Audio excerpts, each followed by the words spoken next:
my daughter would say. What great pose, Mom. She's served in Congress representing the 22nd California Congressional District here on the Central Coast.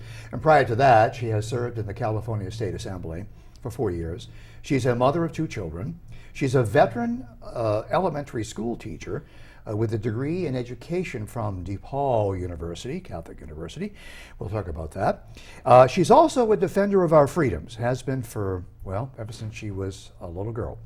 Enshrined in our Bill of Rights, she is the Honorable Andrea Seastrand. Welcome to the show. Well, thank you, Mark. Nice introduction. Thank you. I have been wanting to get you to do this show for a long time, and I want to appreciate the fact that you drove all the way down from, you're living in what, St. Louis now? No, I live in the 5 Cities area. 5 Cities area. The beach. Okay. Very good.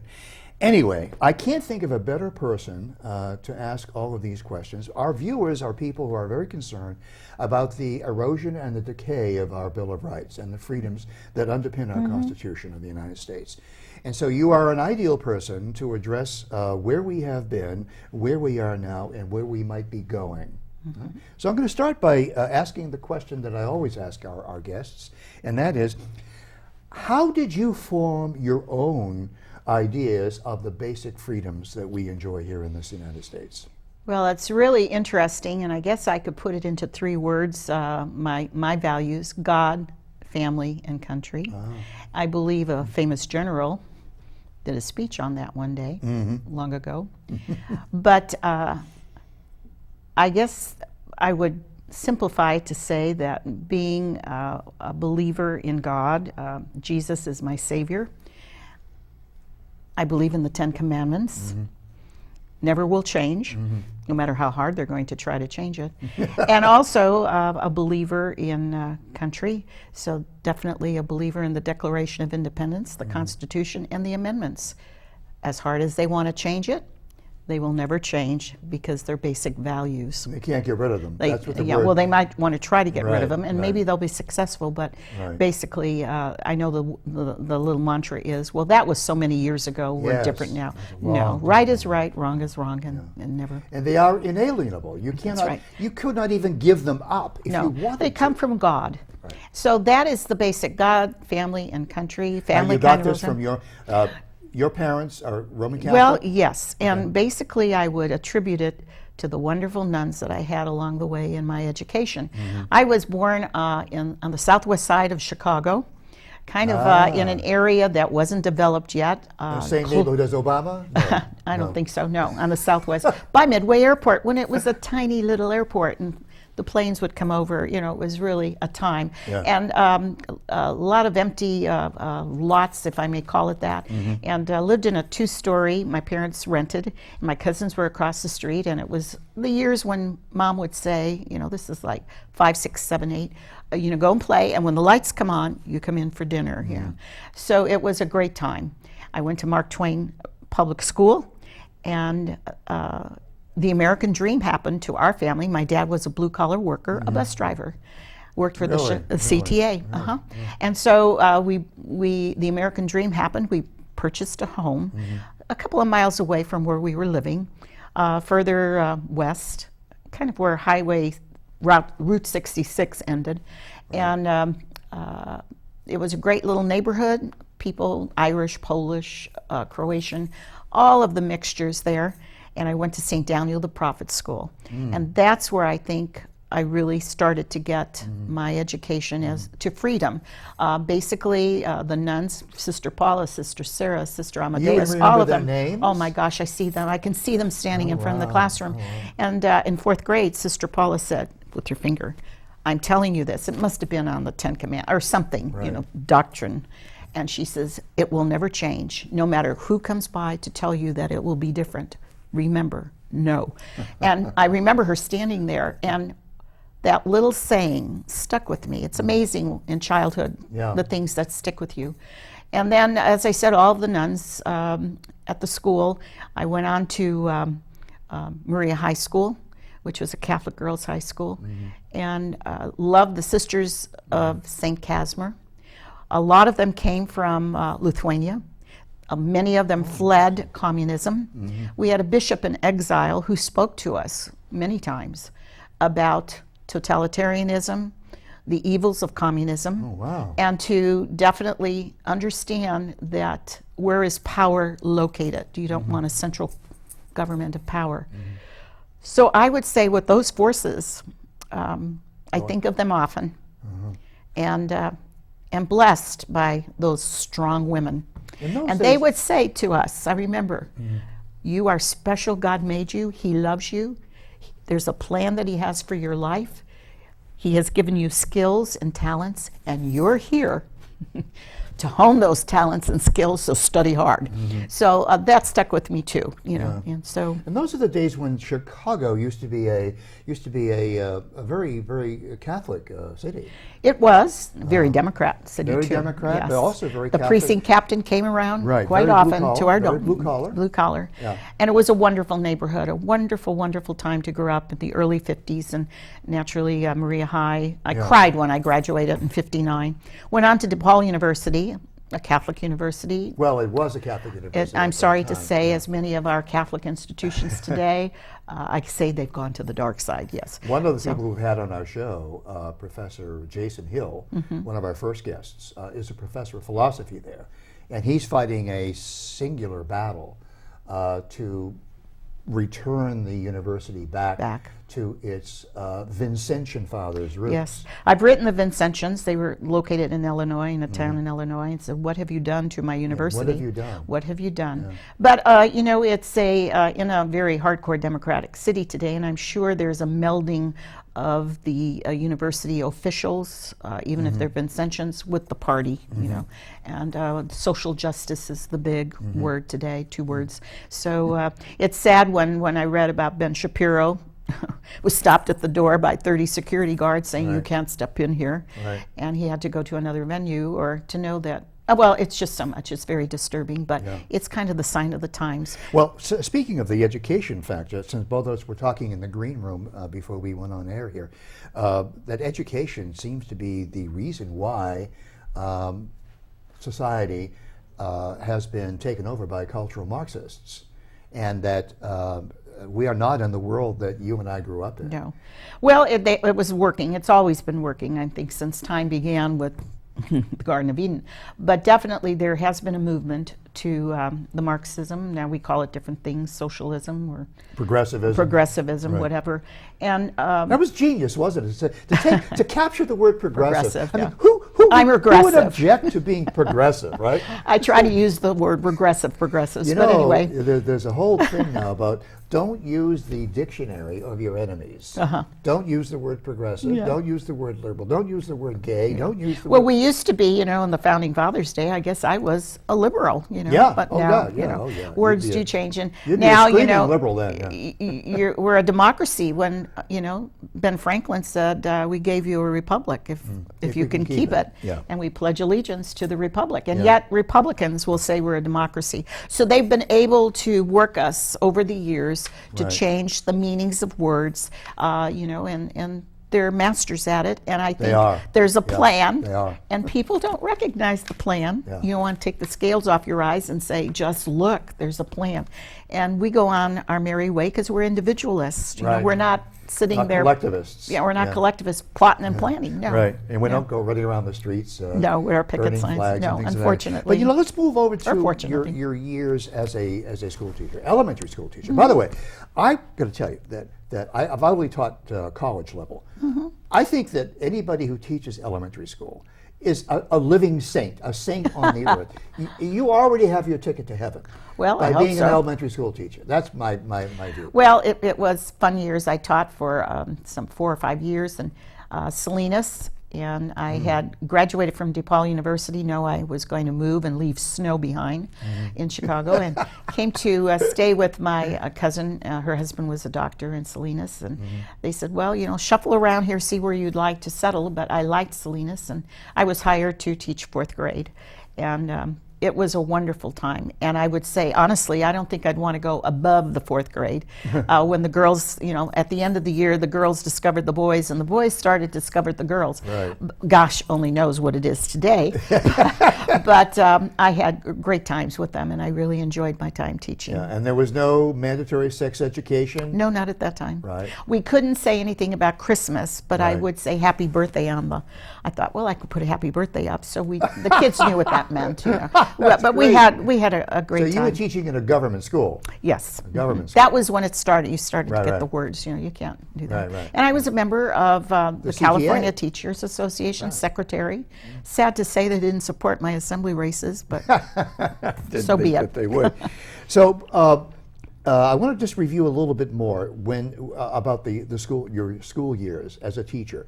So what was the situation on expressing opposing views within the students or within the faculty with respect to the administration? Was it a comfortable environment? It was a comfortable environment. Yeah. The teachers all kind of, I knew there were Democrats. They knew I was a conservative Republican. But you didn't hate each other. No. We went to dinner. We did things right. afterwards, and so it was very, camaraderie feeling. And there wasn't any pressures in the school. I had my lesson plans, and my principal would take a look at things. The one thing, though, he did mention, this is kind of funny what pops out of your mind, but I remembered it was a school that the doors opened on to the Playground? to the openness, and so when we would organize on the playground, we would all come in lines to come into the classroom, and the kids would be screaming, yelling, this and that. And I do remember I told my children, I said, let's see how we can be the quietest and in order and walk in, and I thought then they'll be ready to sit in their seat and get going. We wouldn't have this wasted time. And my principal, who I love dearly, he called me in and says, this is not a military school. This is Not a military school. Whoa. So maybe that was just the beginning, Right. and I didn't think it was. I just asked them to, let's be quiet and stay in order and be ready to work in the classroom. But that was that made me chuckle. But no, there was none of this. I'm going to circle back to this question once we develop a few more ideas and a few more experiences that you've had. You've had such a contoured and many-dimensional life. Well, I'm a believer. I believe in goal setting, and I chuckle when I meet people who have 5-year goals, 10-year goals, 15, and that's fine. But my life really never worked that way. I had to make right-hand and left-hand turns immediately, to something else. But it has been interesting, and I would say for the little girl from the southwest side of Chicago whose dad was a bus driver, Right. I've been in amazing places. What made you run for the assembly and leave teaching? Well, I left teaching because we adopted our children, and I wanted to be a stay-at-home mom. I knew what that meant, and my husband. You could homeschool because you had a teaching. Well, college. at that, yeah, I could have. Right. And so my husband was, at the time, they called them stockbrokers. Even though he graduated with a political science degree, his love was economics. That was one of his minors, and he was a broker. And he loved economics. He would go into the classroom talking to the students about free enterprise, that we have the constitutional republic, limiting our government, and we have free enterprise. That's the type of capitalism we have. So with all of that, I stayed home, and as the children grew up, Eric said, well, I'd like to run. We were involved in all kind of campaigns, campaign chairs for this, that, and so on. And he said, I want to run for the assembly in '96. So where's that white horse? Okay, we'll get on it. And that was the year we found out that where you live in a district means something, because we were way over there. And Carol Hallett, who was the assemblywoman and was a friend, lived in Atascadero. She lived in the heart. So I've lost my bubble on what the question was. Well, it's about why did you run for the assembly? So anyway, then we ran, got on the conservatives in Washington, D.C., loved my husband. So they all encouraged him to run against Leon Panetta in his first term. So, okay, get that horse. And that's when we learned registration numbers do count in a district. Right. So did you move to? No, we were there in Salinas. And then by this time, Eric had grassroots support. Everybody, if you met my husband, you would love him. Everybody loved him. And so they said, please run for the state senate. It's, you'll win by the hair on your chinny chin chin.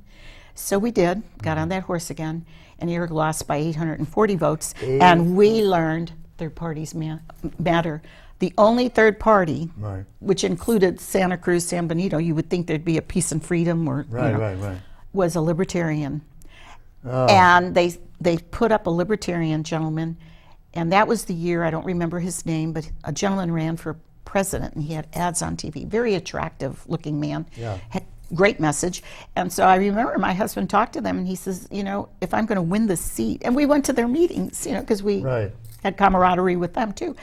He said, I'm going to, well, the gentleman they did, he came to like 4 debates and read his office sheet of paper, but he took 9,000 votes out of it, and Eric lost by 840. So those were lessons along the way. In the meantime, then, he was so well known, he ran for assembly. So be kind to your libertarian friends. Oh, everybody, yeah. And so by then he ran for the assembly in 82, won. And, God had another adventure for us. Yeah. He came down with cancer, never sick in his life, and 9 surgeries. And in 1990, he died. And at that time, they were, his name was on the ballot in November.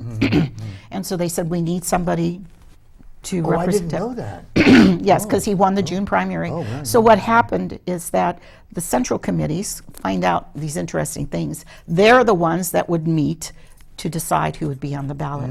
And it consisted of 3 central committees from Monterey, San Luis, and Santa Barbara. And I remember talking for about a month to 75 people over and over and over. And they had the election at City Hall in a July date. And I remember Bob Nimmo took the gavel. He says, I'm the most highly ranked member here, so he gavelled. And there were 4 candidates. Bill Thomas, congressman, interestingly enough, came down, and I think he thought he was going to have the gavel, but he was late. And so he was supporting another gentleman. And bottom line is 2 votes. I think it was 2 votes. I'm not too sure. I won. By 2 votes? No, there were 2, where there were 4 people, and so they took a vote. And I think, I overwhelmingly won, and my name was on the ballot.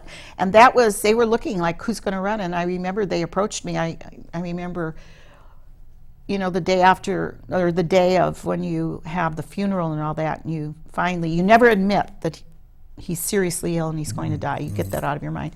So now when you crawl into bed, you realize it is here.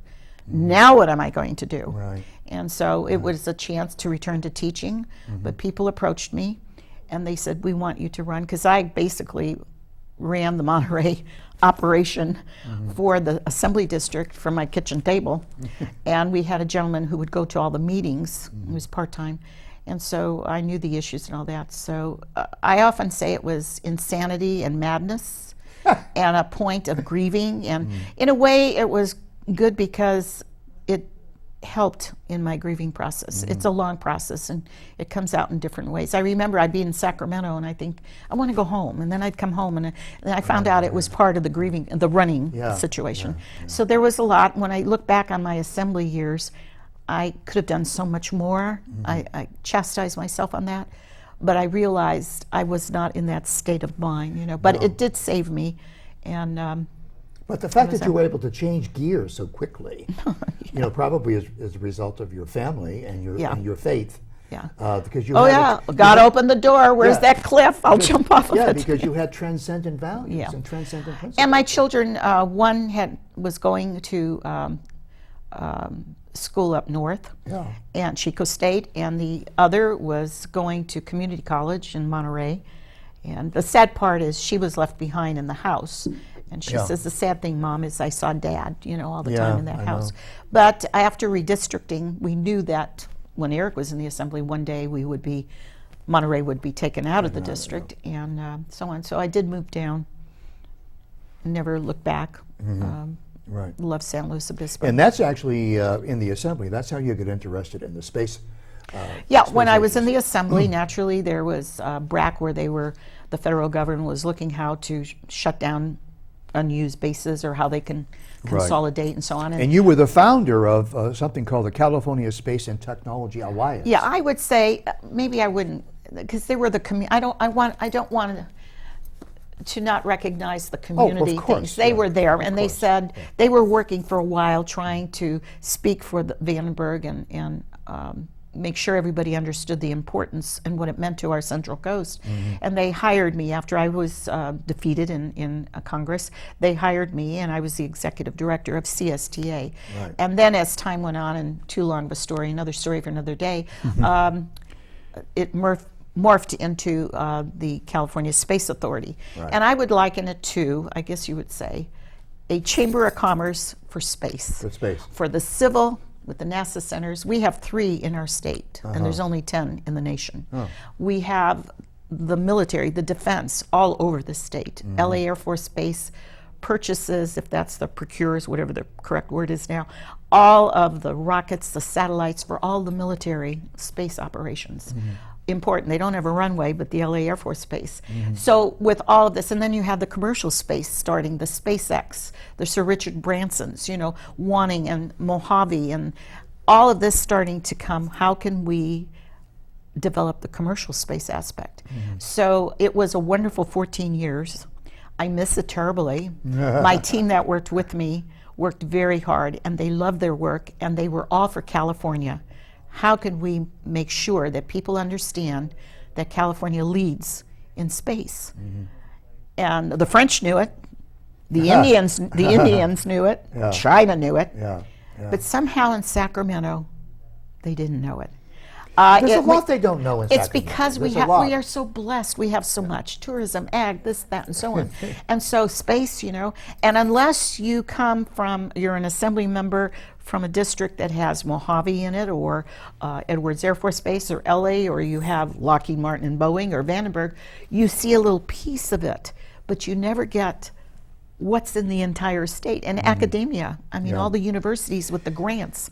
I mean, we had Cal Poly developing CubeSats at that time, where students could put their experiments in this cube, and they put 3 together, it looks like a loaf of bread. And at that time, we gave a grant to them, and they used to have our sign up there, and you know, they really blessed us for giving them seed money to develop that program. Those experiments. Well, and then they had to go to Kazakhstan or off of South America, where the French were launching.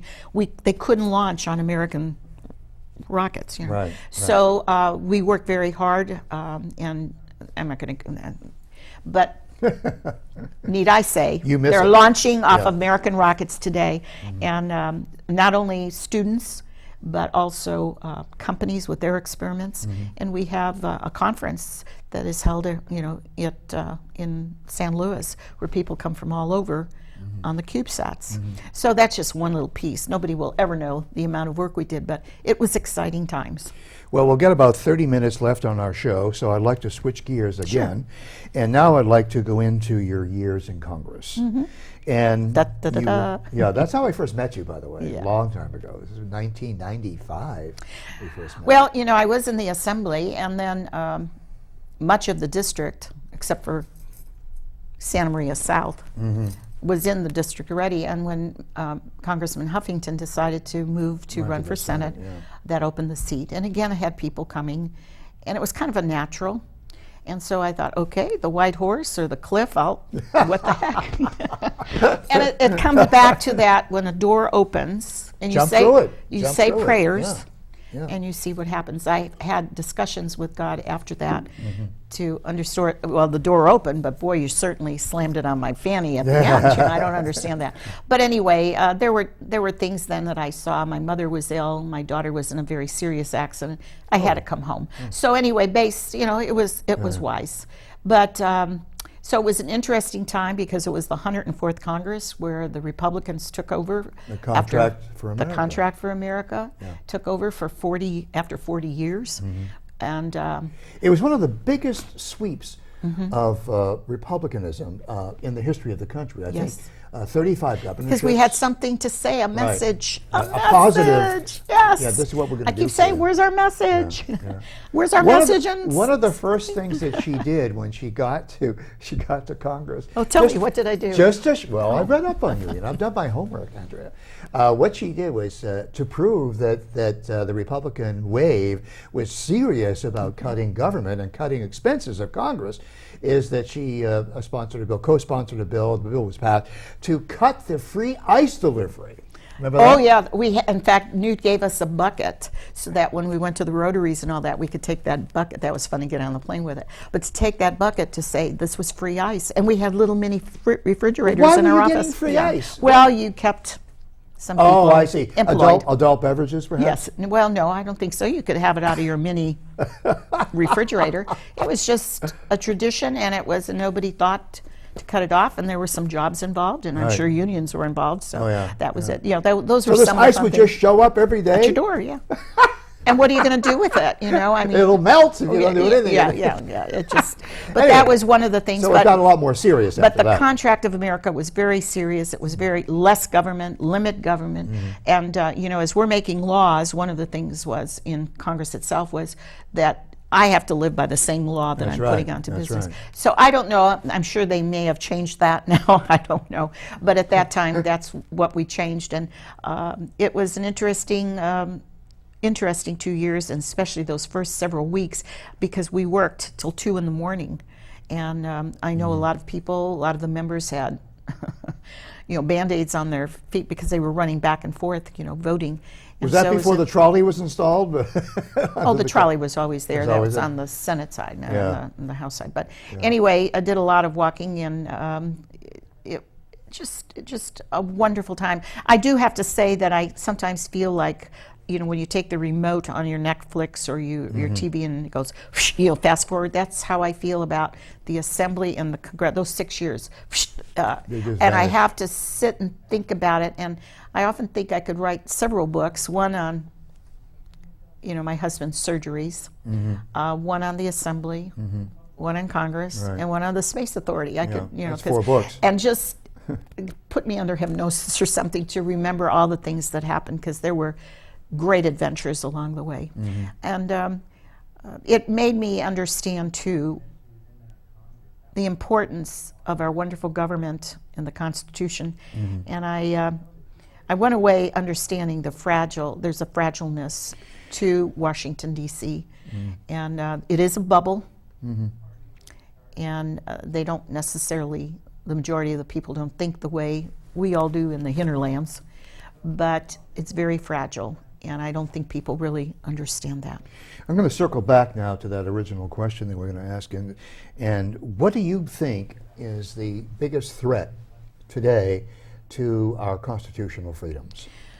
Well, number one, the subversiveness of our Constitution, and then also, I would say, our sovereignty.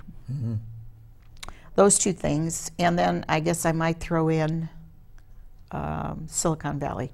Really? Yeah. So, and they all kind of link together. We're entering into this world of technocracy where we have data collection on us, and we don't even know it. We have tracking of us, we don't even know it. We have censorship going on, and we're increasing in our robots. All of that kind, and cameras everywhere. Cameras, that's part of the surveillance. So I think that, well, we all think of it as the smartphone and the internet. It's also a danger to our freedoms and our Constitution. Well, and most of the ones, and not everybody, but goodly number of Silicon Valley, where all Congress members go talk and the lobbyists come to Washington, D.C., they're all depending on them for campaign funds and such. And I know we're all into technology and we want it, but I think in our excitement, we overlook some of these things, and it's a real danger to our constitutional freedoms and moving us into a technocracy. And then, as I said, the There was something else, the Constitution, but there was a Well, third thing I said. the synergy between Silicon Valley and government. Do you think? Oh, I said sovereignty. Exactly, So the sovereignty and moving us into, as I said, the open borders, and into a one world government. And one of our squad members just said she wants the UN to come down to our borders. So it'll be a matter of time where she'll say the UN has to come in and watch our elections or do our elections, which has been suggested in the past. Yeah. So they are, the squad is, I call them the squad, they're there to create chaos and confusion and call for socialism, demand that sovereignty invade. Why do we need a border, you know? So it's all about that, the Constitution and the sovereignty and Silicon Valley moving us into this new world. One world of socialist, like EU. Well, the EU, and I don't know if you know, but we are members of the North American Union. And I'm very concerned because I voted against NAFTA. Good for you. And it wasn't there's an That's why area. my avocados are so expensive. Yeah, well, good. But they moved us into an area and no level playing field, and I sided with the union workers, not the union leaders. The union leaders definitely came out and supported my opponent big time, who supported NAFTA.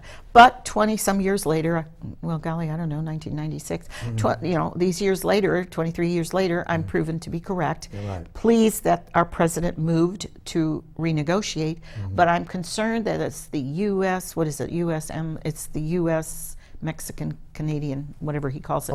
And that's the North American Union. So I trust my president, but I don't know about those negotiators and what's buried deep into that treaty about our sovereignty and the North American Union. So interesting. Not many people know about the North American Union. What role do you think the decline of education in this country has had in terms of eroding our freedom? Well, as I said, there's always been a plan by people along the way, whether it's the French Revolution and the Illuminatis and all those type of people along that want to power. They're always there, and so Marxism, different forms of socialism today, they understand the plan is to take over big institutions, and the best way to get voters in the future is to invade our institutions of learning, especially the schools. The schools. Yeah, and Vladimir. And you train your, and I'm sure too, many people who identify, they're collectivists, and they identify that way, and their worldview, they probably don't think God created. Well, no, they're atheists. They don't believe in God. So God's off the table. They kind of go into social work. They go into the schools. They go into the government. Right. And we as individualists don't basically do that. Yeah. And so they saw that. Another place are the churches. I mean, different levels of government entities to get people elected. So they're very wise, and we don't pay much attention to that. Well, Vladimir Lenin, the great communist, I call him the first technocrat that actually tried to apply communism. He once remarked that in order for communism to succeed, you first of all must take the children away from their parents, and the state must educate their children. That's an exact quote. Yeah. And that's exactly not only what we're educate, having. but like you said, take them away. And we see more and more invasion in family homes. Whether here it's in California, I don't know vaccinations or well, whatever it is, the medical aspect or the proper treatment for your child. It's just amazing how we've been invaded. And they do it so slowly. Right. They slice away. School so board slowly. after school board after school board after school board. Slowly, And people They're smart. They're there for a long, long time, like the Chinese. They're like Chinese. 1,000 years. We want, what are we doing tomorrow? Right, And if I don't have it done by tomorrow, then I'm on to something else. Exactly. But they know. A lot of people don't realize that when you send your child to a government school, I don't call them public schools, by the way. Government schools. I call them government schools, and Betsy Voss has adopted this whole dictionary as well. When you send your child to a government school, you actually relinquish your parental authority over your child. For instance, if your child wants to have an abortion, the school doesn't have to tell you about that. If your child is going to get a vaccination, the school doesn't have to tell you about that. So, in effect... Well, now, coming Yeah. into the transgender issue, Well- there's another word. I've been reading where some parents have lost complete control because they're not, well, it's just amazing how it Right. creeps Instead of into- treating transgender claims as psychiatric claims... or at least having the parent involved. That was my Right, point. You right. know, and then they're unknown. They don't know what's happening. But and then the sex education classes. Many times the Oh, parents yeah, don't know what's happening in the classroom. They still think of it when they were in school in the 70s or such. And Yeah. we've advanced so far, that people don't understand what has Mm-hmm. transpired. And Sacramento is clicking away. They're still there. They haven't gotten out. And whether it's the charter schools or other things, they're working to again slice away at what we've had. They're doing a great job. They are. They are doing There's a great no light job. on what's happening in Hats Sacramento. are off to our socialist, communist friends. So you're doing a terrific There's no job. one reporting on it. We'll be seeing you soon. Don't worry. Let's switch gears now. We got about 23 more minutes left in the show, and I want to thank you again for enduring a continuous interview like that. No problem. I'm surprised I remember so much. Oh, you're going to remember a lot more. Don't worry. We're not done yet with you. First of all, I'd really like to get you to tell our viewers how you think Donald Trump became president of the United States. How did that happen? It was a slam dunk for Hillary Clinton. Everybody thought, I thought Hillary Clinton. Well, it was a slam dunk because fake news, as Right. he calls it, Right. was telling you so. Right. But I would say that years ago, I remember seeing him on some interview show, and I thought, whoa, he should run for office. I remember saying that. I don't Really? know what year it was. Yeah, It wasn't the Oprah show, because I know there's clips on that. did It was that, something yeah. else. But so it was interesting, knowing about him and then seeing him come down the escalator. And think, but I remember Ann Coulter was the only one when who's going to win, and she said Yes. his name, and she Yeah. was ridiculed. So I was surprised. I thought, well, I'm interested in Mr. Cruz, Right. and so I really didn't have a horse in the race, more or less. And it was interesting that he did win and shocked them all. To this day, they're Well, still. why do you think he won? What? I did he think awaken? What did he awaken? Those people that nobody has talked to.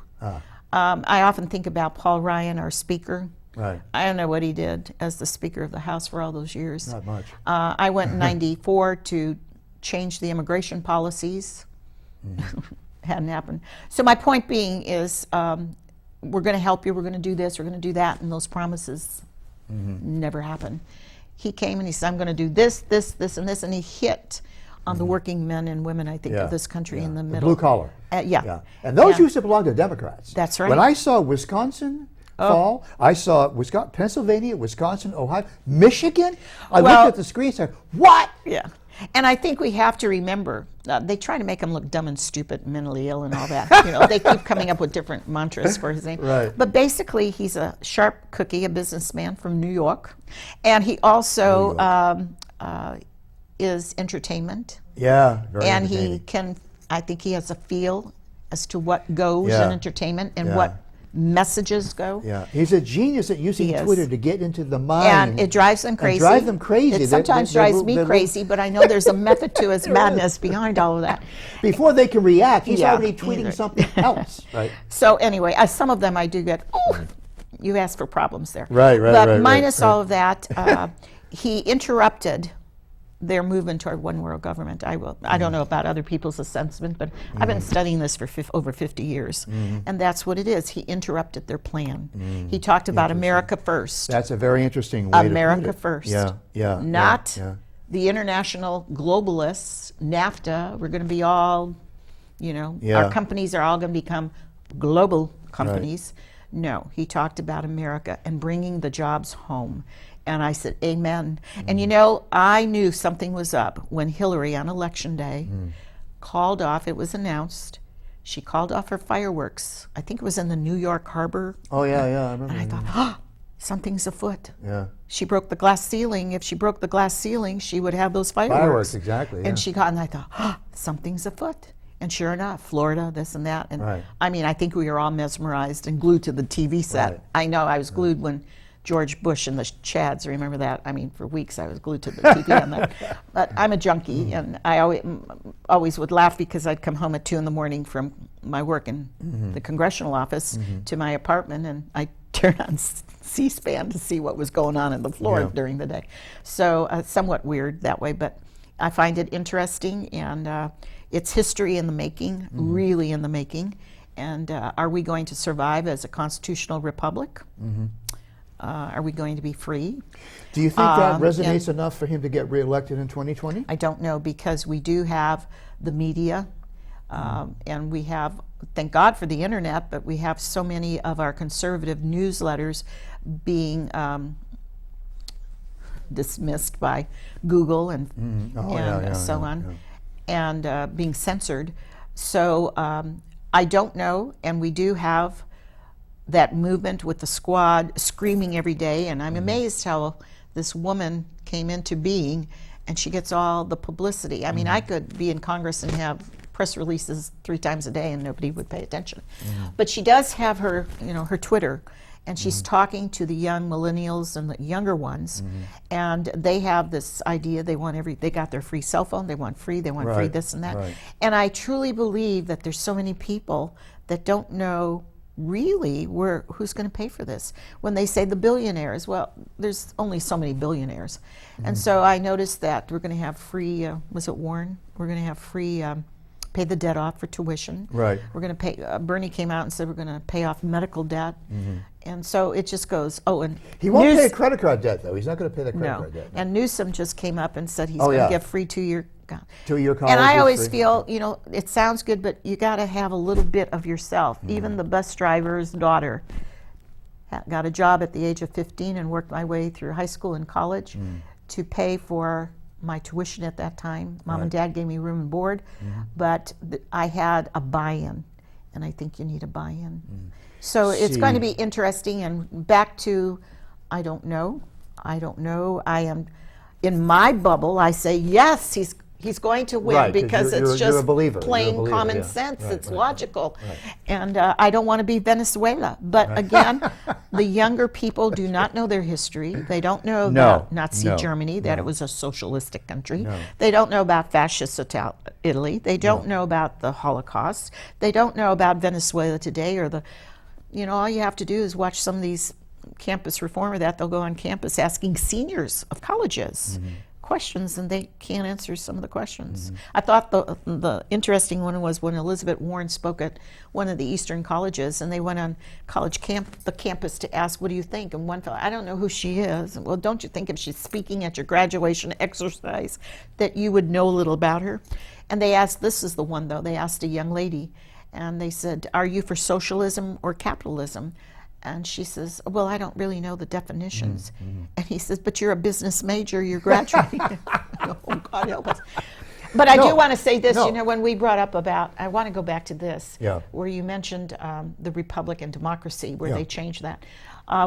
There's a tendency to say we're all capitalists, but I want to remind people, in socialist countries, communist countries, whatever, there's capital. It's who controls the capital. That's right. We are free enterprise capitalists, and we've lost that. So there's a theory advanced by an English philosopher, Roger Scruton, probably the greatest living conservative philosopher alive today. And his theory is this. His theory is that economic capitalism, economic Marxism was tried, first of all, in the Soviet Union, and then all of the Soviet states, and then throughout history, Cuba, now Venezuela. And it failed. It failed because it simply denies individual productivity. It does not recognize the difference that you have talents that I don't have, a lot more of them, and that we're not equal. We are not equal in talent and ability and outcome. And so that's why economic Marxism failed. Even college professors recognized that in the 70s and the 80s. Well, as I mentioned, my husband loved to talk to high school students, and he would always raise that issue, that at that time, the Soviet Union was more wealthy than we were with their minerals and what they had. That's right. Oil, gold, yes, everything. And he said, but we have free enterprise, and we also have our limited republic constitution. And he says those are the two things that make this a special place. So somewhere around the 70s, and you and I were both very active in the 70s, somewhere around in the 70s, the academics, because this was all led by academics, the academics decided, well, okay, so if economic Marxism is a failure, let's make the culture Marxist. Let's change the culture. Let's get rid of God. Let's get rid of private schools as much as we can. Let's forbid homeschooling as much as we can. Let's take away children earlier. Let's inculcate and indoctrinate our children, and let's hire socialist teachers, hire socialist administrators and college presidents and university presidents and boards of trustees. Let's take that over. And once we get the culture to be Marxist, then people will embrace economic Marxism. That's Perhaps, the theory. yeah. That's the theory. Well, it sounds good. I don't know why not. Good luck to them. Yeah.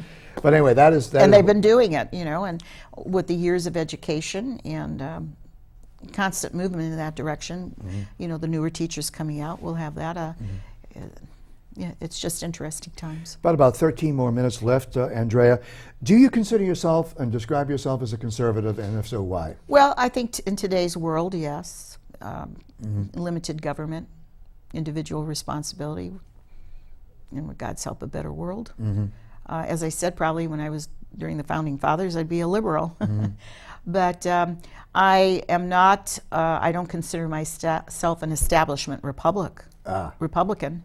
And I think my vote on NAFTA proved it.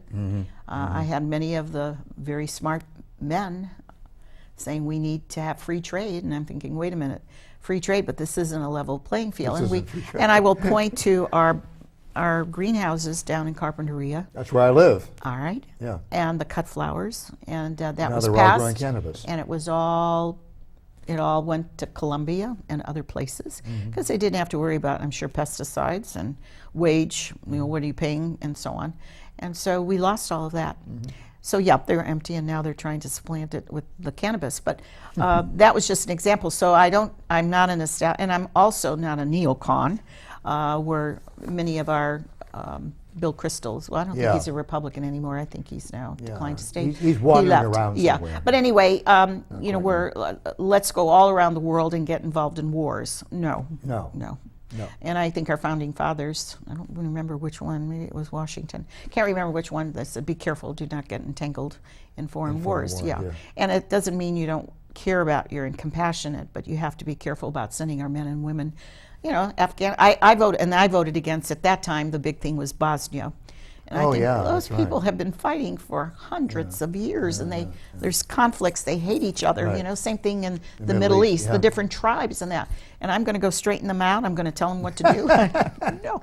So, you know, I said, well, let's sell them ammunition and guns or something, but I voted against that. But, you know, and Bill Clinton said it's only going to be for a year, and, you know, I haven't looked that up. I wonder if we're still in Bosnia. That's something to... That's a good question. That's I for don't me know. to go look and see if we're still in Bosnia. We'll ask the great goddess Google. Yeah. The great goddess Google. But then again, too, as much as I love the aerospace industry, I do recognize that they're for contracts, and they have their lobbyists that will go and, you know, and the generals and so on. Although a lot of times, many of the military don't want to get involved in. But some at the top are coming from movement in that direction. You know, they belong to the Council of Foreign Relations or whatever to get entangled in foreign involvement. So I realize there are contracts to be made. You go to war, you get more contracts. You know, so.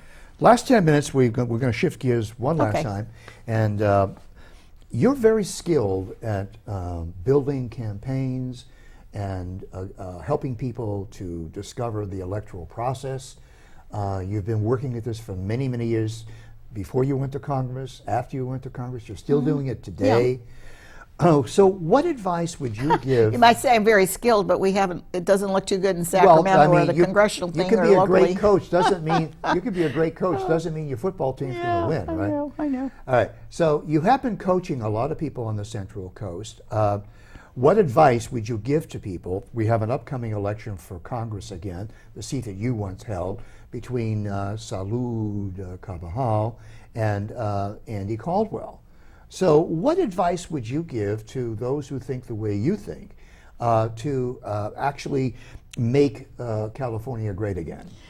Well, many times people, I think I might have mentioned this to you earlier, think that when they run for office, they're going to have a bumper sticker with their logo. Yeah. And they have some A kind booklet. of campaign, yeah. And, 23 and that's page it, booklet. and there's so much more. And before you even get to that point, you have to build a coalition of your supporters, Yeah. some kind of a skeleton campaign crew that will be with you and that you trust them, and they're going to die along that pathway to the election day. And so you need to have a coalition, a campaign, a skeleton crew of, call it a kitchen cabinet, whatever you want, to be able to get their advice. People that have been involved in, I'll call it battles before, Yeah. and come from different walks of life. And you know, you have to get your message out. Today it's very difficult with the media, but you do have the internet, social media, so you have that.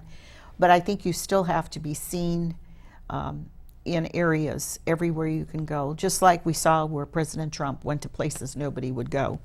And I think Yeah. every little nook and cranny to show up. If you're running for Congress, I think, you know, from Paso Robles and Templeton and Cambria, Cayugas, to make sure that you are available and that you're listening. I think you need maybe 5 messages.